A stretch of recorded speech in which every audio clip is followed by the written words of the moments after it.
más al legal y cotidiano. Mi nombre es Humberto Ávila, como ya saben. Y bueno, el día de hoy vamos a conversar junto a Mario Vélez, futuro colega, sobre un tema constitucional. Vamos a conversar acerca de los estados de excepción. Vamos a conversar si es que ha sido constitucional o no ha sido constitucional estos estados de excepción a lo largo de estos meses. Y bueno, primero que todo, gracias Mario por haber aceptado esta invitación a este gran proyecto. Y bueno, te doy paso para que nos des una pequeña biografía. Sé que ahora eres presidente del Frente Estudiantil de Derecho en la Universidad de Guayaquil. Bueno, cuéntanos algo más, no sé, que nos puedas brindar. Muchísimas gracias, Humberto, por la invitación. En primer lugar, quiero agradecerte y felicitarte por la iniciativa que estás tomando, episodios totalmente interesantes relacionados a los temas legales, a los temas jurídicos y hoy en día a temas políticos. En primer lugar me presento, mi nombre es Mario Vélez, soy presidente del Frente Estudiantil de Derecho de la Facultad de Jurisprudencia, Ciencias Sociales y Políticas de la Universidad de Guayaquil. Para mí es un honor estar en estos espacios para poder compartir ámbitos totalmente relevantes en el ámbito de la sociedad ecuatoriana, la coyuntura nacional que estamos viviendo. Así que te agradezco por la invitación y desearte todos los éxitos en los proyectos que estás implementando. Perfecto. Bueno, ahora más que todo nuestra voz, la voz de nuestra generación es muy importante, ya sean temas políticos, legales y hasta sociales, ¿no? Y bueno, comenzando un poco con los estados de excepción, el estado de excepción que estamos viviendo ahora, sabemos que hubo un problema con la Corte Constitucional que Correcto. le quiso jalar las orejas al presidente por haberlo, digamos que él dijo que era un poco inconstitucional, ¿no? ¿Qué Correcto. podemos decir acerca de esto? Bueno, ya sabemos que el estado de excepción es decretado por el presidente en circunstancias de un conflicto armado, de algo imprevisible, ¿no? Correcto, bueno, quiero comenzar con la premisa de que el día de ayer hizo un pronunciamiento el presidente de la República sobre un debate que se tomó dentro de la Corte Constitucional. La Corte Constitucional no decreta o no establece decretos presidenciales. Entonces, creo que antes de todo la premisa de establecer qué es un estado de excepción, cuándo se puede aprobar, quién lo aprueba, cuáles son los principios constitucionales a los cuales se puede regir. Dentro del artículo 164, estimado Humberto, establece que la única persona dentro del sector público es la máxima autoridad, es decir, el presidente constitucional de la República. El Poder Ejecutivo en este caso. El Poder Ejecutivo puede decretar un estado de excepción. No es la Corte Constitucional, no es la Corte Nacional de Justicia, solamente el presidente, pero en causales que evidentemente se encuentran establecidas como calamidad pública, la que hoy en día estamos por el tema de la pandemia actual, por desastre natural o inclusive con conflicto armado, el conflicto armado que pasó en Perú hace muchísimos años atrás, o un tema de lo que se vivió en Manabí en el 2016 y en Esmeralda por el tema del terremoto. Correcto. Entonces es importante tener en consideración eso. Implementando algo más sobre los principios que debe tener el estado de excepción, son 6, el principio de necesidad, de proporcionalidad, de legalidad, de territorialidad, de temporalidad y fundamentalmente de la razonabilidad que debe tener para poder decretarse un estado de excepción. Estos principios están estipulados ya en la Constitución del Ecuador, en su artículo 164, como bien lo has mencionado.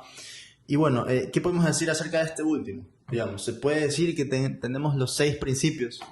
Bueno, aparte de que no los dictó, no los dijo la Corte Constitucional, ¿no? Bueno, la Corte Constitucional le ha jalado las orejas, en pocas palabras, al presidente de la República. Se necesitan asesores jurídicos dentro de la presidencia, si alguien está interesado, ya que lamentablemente hay estados de excepciones que no van congruente con lo que se necesita. Entonces, lo que estableció la Corte Constitucional en relación a lo que se publicó mediante las medidas que tomó el COE, son 5 estados de excepciones que se han decretado desde marzo del 2020, 16 de marzo para ser puntual. Entonces, a consideración personal, era necesario dictar un estado de excepción, pero yo creo que tuvieron que haberse implementado medidas totalmente rigurosas a consideración de la que actualmente estamos.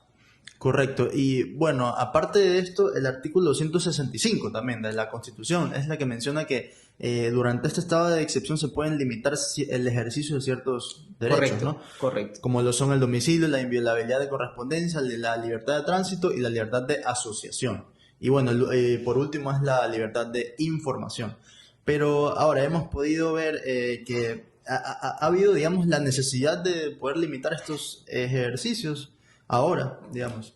Es totalmente necesario que hay una confusión en este sentido cuando se dice, es que se suspenden los derechos, es que los derechos son inherentes a la persona. Evidentemente, en relación a lo que establece la Constitución es una norma supraconstitucional que está Claro. por encima de cualquier normativa e inclusive en tratados internacionales, exceptuando que estos tratados velen de mejor manera por los derechos humanos, no se suspenden, se limitan fundamentalmente dos derechos, que es el derecho a la asociación, que Ok. una cantidad de personas se reúnen en tal lugar para qué sé yo, algún cumpleaños, para una celebración, etcétera. Hoy en día que se están graduando los bachilleres para ese tipo de reuniones. Y el derecho a la movilidad, que yo me pueda movilizar de aquí a la Corte Provincial, de aquí me pueda movilizar, se me ocurre, a otra provincia, a otro cantón, en cualquier hora. Entonces, evidentemente lo que establecen las medidas del COI que actualmente fueron aprobadas por la Corte Constitucional, luego llamarle las orejas y decirle, bueno, estás haciendo esto mal, te estoy llamando la atención, te estoy diciendo que esto está incorrecto y lo sigues haciendo. Si lo sigues haciendo, evidentemente no te voy a aprobar el estado de excepción porque hay 3 medidas en las cuales se puede aprobar un estado de excepción según lo que ha establecido la Corte, de que evidentemente el estado de excepción debe ser aprobado en relación a de que debe ser grave, debe ser imprevisto y debe ser imprevisible. Si no cumple con estos 3 parámetros fundamentales, la Corte Constitucional efectivamente no dará paso por la violentación de derechos fundamentales. O sea, creo que estos 3 principios son los primeros a verificar antes de poder, digamos, que pasar a los siguientes principios, que son los 6 que mencionamos. Correcto. Esos Anteriormente. son los criterios que toma la Corte Constitucional para que sea aprobado un estado de excepción. Caso contrario, evidentemente lo dejará sin efecto, como lo que ocurrió el 21 de diciembre, el de enero del 2021, cuando en diciembre el presidente de la República dictó un estado de excepción. Correcto. Bueno, también luego tenemos en la Constitución, también en su artículo 166, nos habla también de la duración, ¿no? Correcto. Que va a ser de 30 días, incluso puede ser hasta de 60 días si es que lo renueva.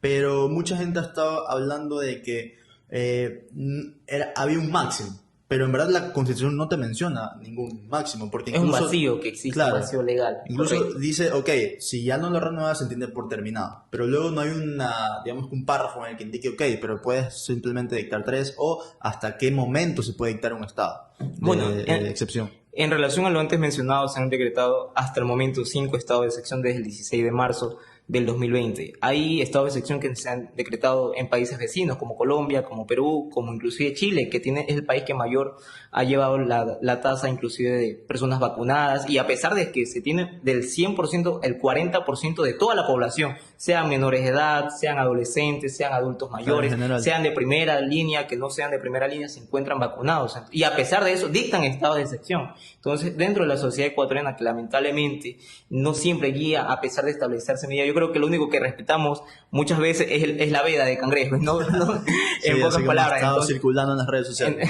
como se circula en las redes sociales. Pero evidentemente no hay una cantidad máxima que se pueda limitar un estado de excepción de cuántas veces se ha decretado. Y si hay que tomar las medidas, pero que evidentemente cumpla con la efectividad, no vulnere los derechos, los respete, y que en relación no solamente se cuide la salud de los ciudadanos, sino los diferentes derechos, sería fundamental para que esto se implemente. Sea que se dicten luego 6, 7, 8, pero que en relación se tomen las medidas severas y necesarias para que se cumplan fundamentalmente el derecho a la vida. Claro, y incluso también el presidente Moreno, digamos, el estado de excepción anterior, si no me equivoco, quiso decretarlo, pero la Corte Constitucional, bueno, como tú lo dices, le jaló las orejas porque decía que no era digamos, un peligro grave, imprevisible e imprevisto todavía, Correcto. por lo que estaban dando información supuesta y no información veraz en ese momento. Es decir, para poder decretarlo tiene que ser en ese momento, debe ser actual e inminente. Claro, bueno, nosotros dentro del Estado ecuatoriano tenemos un sistema procesal probatorio. Lo que no se puede probar no existe. Entonces, en una información que no es veraz, que no está confirmada, que no se puede llevar a cabo y determinar una tasa, evidentemente la Corte Constitucional establece, si no hay hechos, yo no te puedo aprobar un estado de excepción, y mucho menos con presupuestos que yo puedo entender que existen como no existen, pero tienes que aprobármelo, como lo que hoy en día está sucediendo de la cantidad amplia de contagios dentro de la ciudad de Guayaquil, de la ciudad de Quito y las diferentes ciudades y provincias del país. Correcto. Y bueno, ahora que estamos mencionando estos principios, ¿no? ¿Podríamos decir que se lo puede decretar en una situación parcial o tiene que ser total? Bueno, de en todo. este sentido nosotros estamos en una situación de pandemia, no estamos en una post-pandemia porque no ha finalizado. Por ahí están mencionando que posiblemente a finales de este año se tenga una pastilla en vez de una vacuna para prevenir el COVID, pero Claro.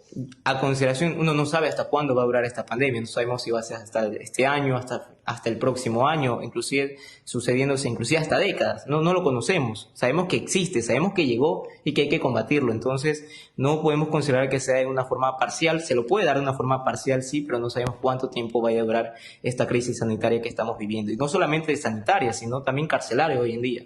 Claro, y bueno, aparte de todo esto, me parece un poco, digamos, que contradictorio, digamos, que la Corte Constitucional a sí mismo le jala las orejas y al presidente Moreno por decirle que no cumplía con los requisitos. Pero aún así, ahora el que decreta el estado de excepción es la Corte Constitucional, sabiendo que ellos no pueden, digamos.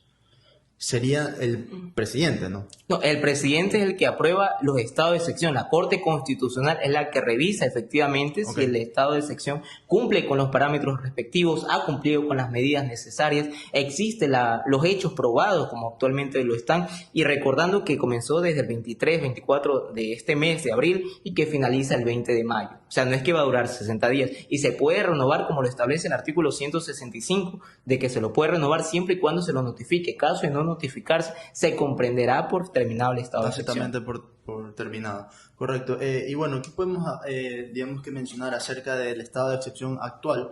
Digamos, las medidas que han tomado, ¿se podría decir que son efectivas para combatir esto? En un régimen legal, digamos. Nosotros estamos Bien. actualmente en un régimen legal, estamos en el artículo 1, lo establece un Estado constitucional de derechos y justicia. A mi consideración personal, lo que se vive actualmente dentro de las diferentes ciudades que son las mayormente pobladas, las medidas no son las suficientes para que se cumpla y se vele por la seguridad, no solamente en el ámbito de salud, sino en los diferentes sectores que se debe dar el tema de la efectividad de los derechos. Entonces yo creería, en ese sentido, a pesar de inclusive ya tener vacunada a la mitad de la población, cosa que en Ecuador no es así, y que se sanciona a unas personas que se metan a una cola directamente, Claro. y se hace una investigación y a alguien que quiere ser vacunado de tercera edad le están haciendo inclusive toda la investigación y por poco ya está pagando una pena privativa. Pero en relación a todo lo que quiero comentar, se deben tomar medidas totalmente necesarias. Si bien es cierto, va a afectar un poco la economía del país, pero si ustedes ponen la economía y la salud de las personas, de sus seres queridos, de sus familiares, de sus cercanos, yo creo que van a tomar por encima de todo la salud de sus seres queridos. Entonces, eso es lo que debe velar principalmente el Estado ecuatoriano, los municipios, las alcaldías, las prefecturas, en velar por la seguridad y mucho más por la salud de todos sus habitantes. Claro, correcto. Podríamos mencionar rápidamente o básicamente cuál sería el proceso, cuál es el proceso que toma la Corte Constitucional al decidir. Es decir, ¿tiene siempre la Corte Constitucional el poder para decidir sobre todo tema o es una demanda que se ingresa antes? Bueno, en este sentido, la Corte Constitucional es el máximo ente en el ámbito del relacionado a los derechos constitucionales que se encuentran establecidos en nuestra Constitución y en los tratados internacionales. Si evidentemente la Corte Constitucional revisa los fallos en relación a ámbitos constitucionales, garantías jurisdiccionales, evidentemente si nos enfocamos en el estado de excepción, debe ser revisado por la Corte Constitucional, no por la Asamblea, no por la Corte Nacional de Justicia, no por una Corte inferior, las Cortes Provinciales, sino efectivamente cuando son estos ámbitos, mucho más en estado de excepción, el único ente que debe revisar, no es que lo decreta, el que lo decreta es el presidente, lo que hace la Corte es revisar, bueno, vamos a ver si el presidente de la República ha cumplido efectivamente con todos los parámetros establecidos, con los principios, con las medidas necesarias para que se cumplan, caso contrario hay que dejarlo sin efecto. Claro, y bueno, ahora, ¿qué más? Bueno, ya que tocamos el tema del estado de excepción, ahora, políticamente hablando, digamos, ¿qué creerías o qué podríamos mencionar que haría falta todavía? Ya después de las elecciones que acabamos de ver, que cabe mencionar que fueron unas elecciones plenamente profesionales, tanto así que los dos candidatos se portaron muy profesionales, sin recalcar ningún lado político, ¿no?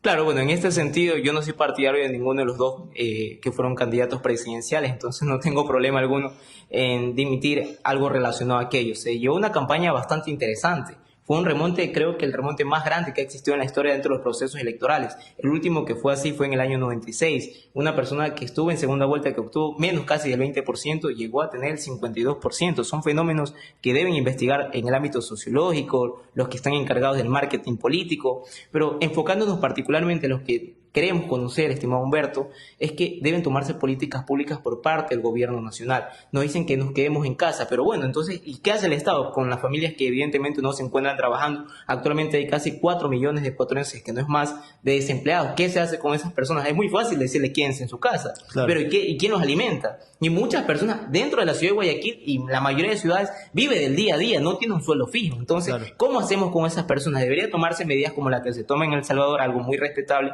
que hace el presidente Nayib Bukele, que lleva los alimentos en este sentido los fines de semana o cuando se decretan estado de excepción, porque ayer también lo hacen. Ecuador no somos extraterrestres, que solamente aquí se hace eso. Claro. Y llevan efectivamente alimentos mucho más a los sectores que se necesitan, a los sectores populares, a los sectores que más son afectados, de que no tienen luz, que no tienen agua. Entonces, a ellos fundamentalmente, entre las políticas públicas que se deben considerar, ellos deben llevarse alimentos. Un ejemplo se me ocurre a las personas que cuando se decretan los estados de excepción, se le disminuya o se le quite proporcionalmente lo que tienen que pagar de luz y agua porque no están trabajando, los fines de semana no trabajan. Claro. ¿Cómo hacemos con las personas que tienen que trabajar los fines de semana? Con los que viajan generalmente por temas de trabajo, por temas de oficio, inclusive familiar. ¿Cómo hacen con ellos? Entonces es muy fácil decir que es en su casa los sábados y domingos, desde el viernes en la noche, de las 8 de la noche. Pero, ¿qué hace el Estado por ellos? ¿Qué hace la alcaldía? ¿Qué hace la prefectura? Aquí tenemos un problema en la alcaldía, en la ciudad de Guayaquil tenemos problemas en Quito, y no excluyo con estas, ¿qué se hace con estas ciudades? Yo creo que deben tomarse políticas públicas y debe partir del Estado, ser el ejemplo fundamental y que proteja a los ciudadanos por los cuales lo han elegido. Y este presidente actual electo, a quienes se le desea el mejor de los éxitos, sean partidarios de su partido, sean partidarios de su elección o que hayan votado sencillamente por él porque creen en una mejor opción, creen en una opción de encontrémonos como sociedad ecuatoriana, se puedan hacer estos cambios fundamentales. Es necesario y tiene una responsabilidad bastante grande el presidente electo en demostrar que puede cumplir con las propuestas de campaña en temas de salud, de educación, de seguridad, de vivienda y entre otros temas tan importantes. Correcto, incluso es deber del Estado, es la obligación del Estado velar por sus ciudadanos, ¿correcto? Incluso Es su obligación, no claro. solamente su deber, por algo se los elige, no solamente para que ganen un sueldo de 3.000, 4.000 dólares, que para ellos, y trabajan de lunes a viernes, ellos le dicen quédense en casa porque no trabajan los sábados y domingos. Claro, correcto. Incluso no vemos unas políticas públicas esenciales y eficaces que nos digan, ok, la gente que se queda en casa y que no tiene para luego salir a trabajar, Alimentarse, trabajar. para alimentarse, bueno, se la está ayudando, pero no hay, porque incluso de las únicas entidades que podemos ver eso son de las entidades privadas, que trabajan aparte del Estado, digamos. Claro, inclusive fundaciones mismas. Claro, fundaciones mismas. Pero bueno, ese es por un tema. Ahora, políticamente otra vez, digamos que se ha avanzado mucho. Ahora vemos que, bueno, en las primeras elecciones se vieron candidatos a más no poder, casi 16, ¿verdad? La mayor cantidad de candidatos que ha existido dentro de un proceso electoral en el país. Claro, pero incluso ahora ya vemos que estamos avanzando poco a poco. Ahora ya vemos solo dos partidarios de cada lado político. Entonces, Correcto. creo que se ha estado avanzando poco a poco y creo que se va a seguir avanzando a lo largo de estos años. Y creo que también la gente de nuestra generación está tomando bastante parte en este tema político, digamos. La parte, puedo decirlo así, de rescatar es que han salido candidatos totalmente respetables, que tal vez no sacaron una proporción de votos considerable, pero que muestran ideas y que fundamentalmente se ven nuevos rostros. Se pide a la sociedad ecuatoriana nuevos rostros. Tuvimos un partido político que estuvo enquistado en el poder aproximadamente 14 años y un poco más. Otros partidos llevan 15, 20 años. Entonces es necesario que se dé la renovación de la política y que nosotros los jóvenes que estamos interesados en la política, que queremos un cambio, no es necesario estar en un puesto en la asamblea o estar en un puesto en el sector público. Nosotros podemos hacer política en nuestros barrios, ayudando en ámbitos comunitarios, ayudando a fundaciones. Todas las formas es de hacer política. Yo creo que, como se dice, desentenderse de la política es ser gobernado por las peores personas, por los peores representantes que pueden existir en nuestra sociedad si no nos involucramos y dejamos que un asunto tan importante como lo es la política se encarguen los políticos. Claro, correcto. Bueno, no sé si quieras agregar algo más. Creo que hemos hablado bastante, abarcado sobre el estado de excepción a nivel constitucional y bueno, sobre política.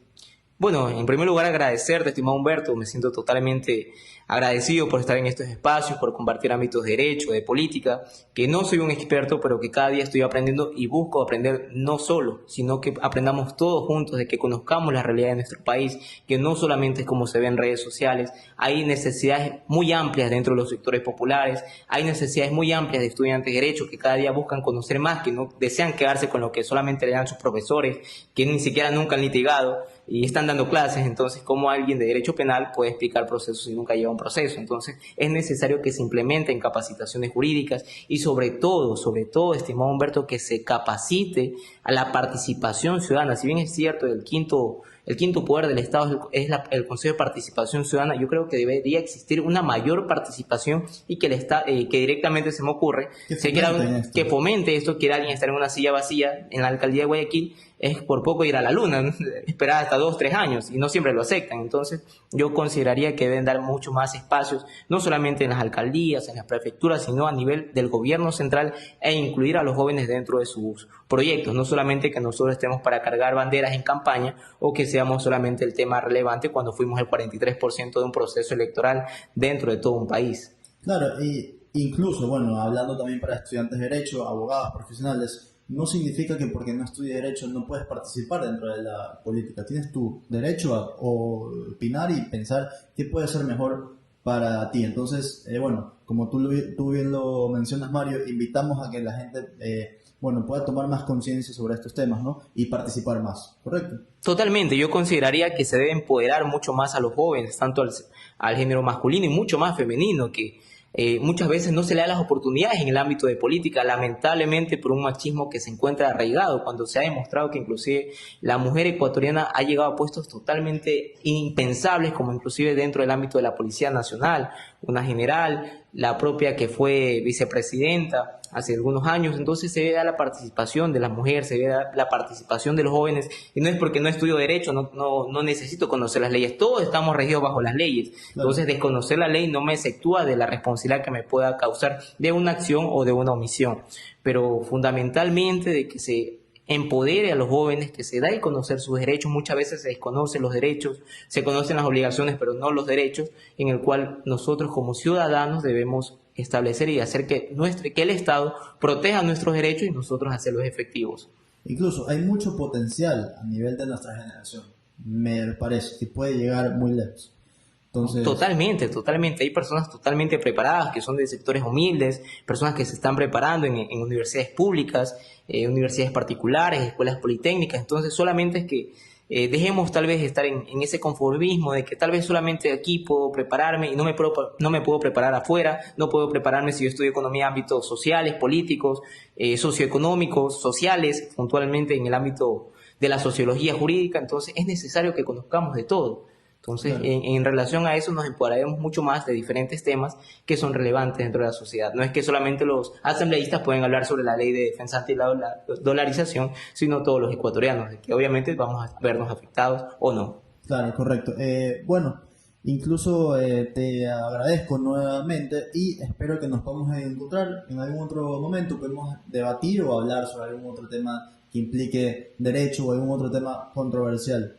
Como lo es ahora, bueno, el último tema controversial es la despenalización del aborto, pero eso yo creo que lo podemos hablar más adelante. Claro, bueno, en este sentido, para ya finalizar, agradecerte nuevamente, estimado Humberto. Espero que este programa, no solamente de aquí a unos años, esté en redes sociales, ¿por qué no en televisión? Para que las personas conozcan sus derechos, conozcan mucho más la política y que sea de una forma objetiva, no parcializada hacia uno de los dos criterios o ideologías que lamentablemente se tiene y que se ven hoy en día. Felicitarte por tu trabajo, que sigas adelante en todos los proyectos y sobre todo que sigas empoderando mucho más a los jóvenes, a los también profesionales que buscan conocer cada día más, y como lo decía el decálogo del abogado, un abogado que no estudia, que no se prepara, que no lee, cada día dejará de ser menos abogado. Muchísimas gracias por la invitación, estimado Humberto. Perfecto. Bueno, estén pendientes, esto lo subiremos a Spotify, estará también en Anchor, en Google Podcast, en Apple Podcast y próximamente estará en YouTube. Y bueno, hasta un próximo capítulo y esperen los posts en Instagram, que estamos como legalycotidiano.es, y estaremos subiendo más posts acerca de derecho. Hasta luego.